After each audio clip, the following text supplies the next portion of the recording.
Hello everyone, this is Jessica bringing you your final block wrap up for the management of lower extremity disorders. I usually start the wrap up with a shout out, and this time I want to give a big shout out to all of y'all who've done an excellent job through the entire management course with great discussion and learning points for everyone. Some of the key highlights for this week: great discussion on the Achilles tendinopathy. We had a lot of good discussion on eccentric training versus heavy slow resistance training. Some good discussion on should we prefer one or over the other.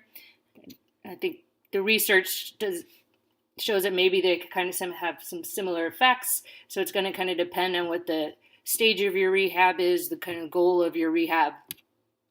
But definitely the point is we want to be loading this type of tendinopathy and not always just stretching, which may actually put the tendon tissue on more stress when we're trying to calm down a reactive tendinopathy. We wrapped up the patient case this week, kind of got to the treatment and home exercise program. Really good discussion among all the groups regarding the finale of the patient case. I think kind of key take home from there is that there's many different ways to manage impairments and symptoms. And what we saw the therapist in the video do a good job of is using that test-retest model to prove in her study of N=1 that this intervention altered the impairment during the retest, proving that it will have some benefit and carry over into next sessions.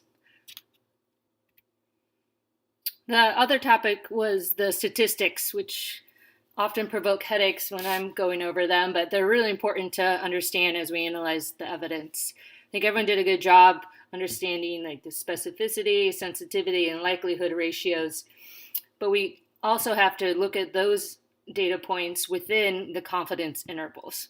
So the 95% confidence interval tells us that if we calculated a confidence interval from 100 different samples, 95 of them would contain the true population mean or the point estimate that we're interested in. Our confidence is in the fact that this procedure of calculating the confidence interval will only exclude the population mean 5% of the time.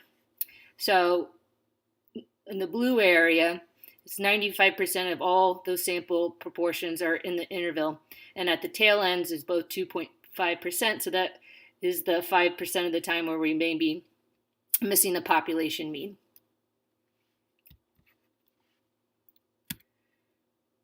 The big takeaway here is the width of confidence intervals.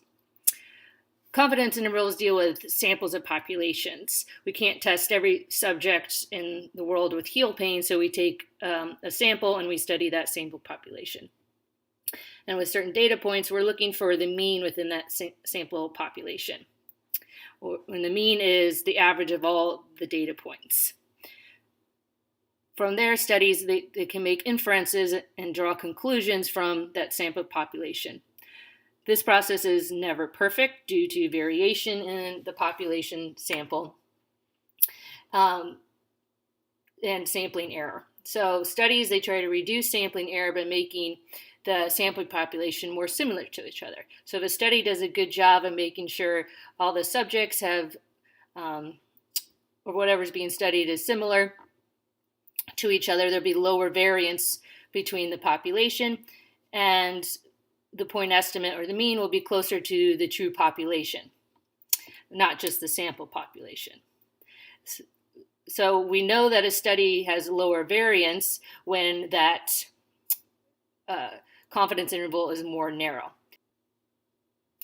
The size of the sample population also impacts the width of the whole confidence interval, upper and lower limits. A smaller sample size is going to lead to a much wider confidence interval.